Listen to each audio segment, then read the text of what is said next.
Think about the last time you were dripping sweat. Maybe a summer run, maybe a long walk in the middle of the day, maybe you just stepped out of an air-conditioned building and the heat hit you like a wall. You wiped your forehead and kept moving. You didn't think twice about it. But for millions of years before you existed, that exact moment, your skin soaking through your clothes, your body dumping heat into the open air, was the most important biological event happening in the entire animal kingdom. Because you are the only creature on Earth that can do that while running. And the reason you can is the same reason you don't have fur. This is not a coincidence. It is the deal your species made 2 million years ago, and you are still living inside it. Here is something most people have never been told. You are not hairless. Run your hand across your forearm right now, and what you find there connects you directly to a chimpanzee in a forest in Central Africa. Your body contains approximately 5 million hair follicles. That number is nearly identical to the number of hair follicles on the body of a chimpanzee. Researchers at Harvard Medical School confirmed this in 2018, and it overturns the entire way we think about human skin. 5 million. What changed was not how many follicles we have. What changed was the hair itself. Over the course of human evolution, our thick, dark, insulating fur miniaturized into something nearly invisible. The same follicles are still there. They simply stopped producing the thick shafts that once kept our ancestors warm and started producing something so fine it barely registers as hair at all. That shift left something in its place: sweat glands. Millions of them. Where a chimpanzee has a handful of sweat glands per square centimeter of skin, the human body has an extraordinary density of them packed across almost every surface. A cooling architecture found in no other land animal at the same scale. Your seemingly bare arm is not bare. It is a machine built for a specific purpose. The question is what that purpose cost us and what it gave us in return. Here is the part that sounds simple but actually changes everything.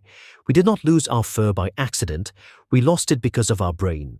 And your brain right now is the reason this trade had to happen. The human brain runs hot, not metaphorically, literally. It burns through more energy than any other organ in your body.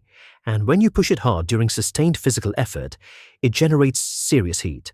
Brain tissue is sensitive to temperature in a way that almost nothing else is.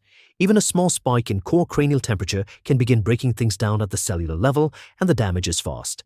2 million years ago, our ancestors were moving out of the forest. Open African savanna, full overhead sun, no canopy, no shade, and they needed to run for hours to catch anything worth eating. A body covered in thick fur in that environment is a body that accumulates heat faster than it can release it. The fur that insulated against the cold of night became a death trap in the heat of the day. Without a way to dump that heat, there was a ceiling on what early humans could do. Their bodies could not sustain the kind of prolonged effort that open savanna hunting required. And their brains, which needed more calories, and therefore more hunting, and therefore more sustained physical effort, could not expand further without overheating. An anthropologist at Penn State named Nina Jablonski, who has spent her career studying the evolution of human skin, puts it plainly. Losing fur and replacing it with sweat glands was not a comfort upgrade. It was the biological prerequisite for the expansion of the human brain itself. You cannot grow a larger, more energetically demanding brain unless you can keep it cool during the sustained exertion required to feed it. The fur had to go, not as a loss, as a trade, and it was the most consequential trade our species ever made. Here is what losing fur actually made possible, and it is stranger than you expect. The G/WI people of the central Kalahari Desert in Botswana practice a form of hunting that turns the absence of fur into a weapon. They have likely been doing it for hundreds of thousands of years, and in 1998, an anthropologist named Louis Liebenberg documented it precisely enough that we can understand exactly what is happening inside the human body during the hunt. A hunter named Karoha, 35 years old, set out after a kudu antelope at midday. Not dawn, not dusk. Midday. When the temperature across the Kalahari brush was sitting somewhere between 39 and 42 degrees Celsius. Karoha did not sprint. He jogged at a steady pace, tracking the animal's footprints across the sand, reading the direction it had run. Calculating where it would shelter next, the kudu was trying to escape and rest in shade to cool down. But every time it stopped, Karoha appeared on the horizon again, moving steadily, relentlessly, not breaking stride. The kudu could outrun Karoha in a sprint, that was never in question, but in sustained heat, it could not outpace his cooling system. Quadrupedal animals cool themselves by panting, and panting is incompatible with a full gallop. You cannot move air efficiently through the respiratory system while running at speed. The kudu was forced to choose between running and cooling. It could not do both at the same time. Karoha's naked skin was dumping heat into the open air with every step, his sweat evaporating in the dry desert air, his body temperature staying manageable across hours of continuous effort that would have killed any other predator on that plain. 3 hours and 35 minutes, 35 kilometers, and then the kudu collapsed from heat stroke, its own body heat killing it from the inside while Karoha was still moving. He walked up to an animal that could no longer stand and delivered a single killing blow. The fur we lost was not just an adaptation to a new climate, it was a hunting weapon that nothing on Earth had an evolutionary answer to. But losing fur created an immediate problem your ancestors had to solve every single night. The savanna that hit 42 degrees during the day dropped to near freezing after dark. The same bare skin that was a weapon in the midday sun became a liability the moment the temperature fell. Without insulating fur, early humans were thermally vulnerable in ways no ancestor before them had faced. The solution they found is preserved in a cave on the Atlantic coast of Morocco, Contrabandier's Cave, 120,000 years ago. When archaeologists excavated its deeper layers, they found over 60 carefully shaped bone tools. The bones had been deliberately worked into spatulate shapes, broad, flat, smooth-edged implements, and the wear patterns on their surfaces were not from cutting meat or scraping stone. The patterns matched exactly one kind of work, stretching and curing animal hides. These were the earliest known hide-working tools ever found, and alongside them, something more specific that tells the full story. The skeletal remains of sand foxes, golden jackals, and wildcats.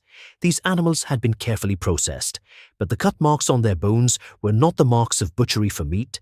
The incisions were restricted to the exact locations where you would cut to remove a pelt cleanly. The paws, the jaw, the hide seams. 120,000 years ago, humans who had lost their own fur were systematically hunting animals that still had theirs. Not to eat them, but to wear them. They had built the most powerful cooling system in the animal kingdom, and they were using it to hunt predators for their coats to survive the night. They lost the fur evolution gave them and replaced it with the fur they took.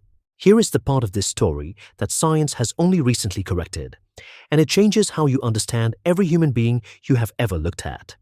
When early humans lost their fur, their skin was exposed to full African ultraviolet radiation for the first time. The assumption most people carry is that dark skin evolved to protect against skin cancer. Sun causes cancer. Dark pigmentation blocks UV radiation, therefore darker skin evolved as a cancer shield.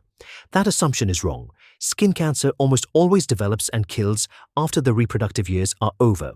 From the perspective of natural selection, this makes it biologically irrelevant.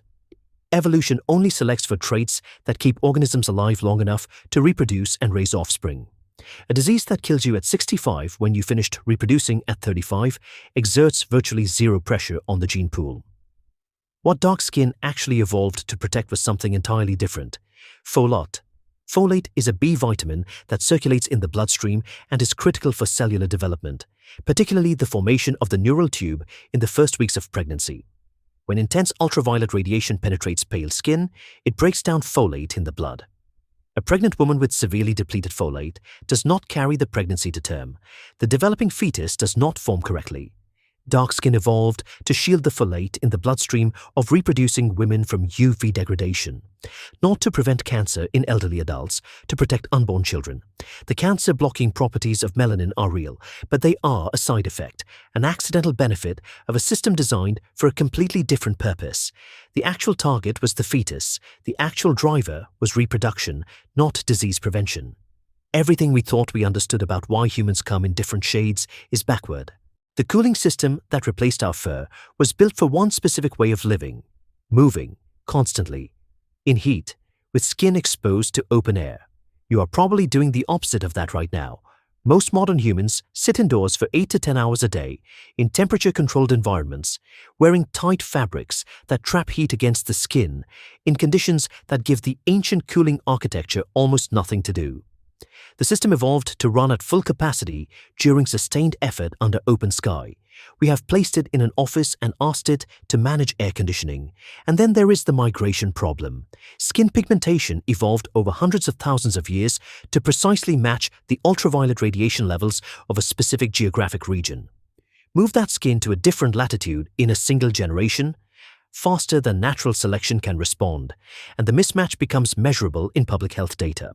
Populations with pale skin evolved for low UV high-latitude environments where depigmentation allowed vitamin D synthesis in weak sunlight are now living in high UV environments like Australia, where that same pale skin has no adequate defense. Australia has the highest rates of melanoma in the world, not because melanoma was ever evolutionarily relevant to our ancestors, because the pace of migration has outrun the pace of adaptation by tens of thousands of years. Your skin was calibrated for one geography over an immense stretch of time. Moving it to a different continent in a lifetime is faster than evolution was ever designed to answer.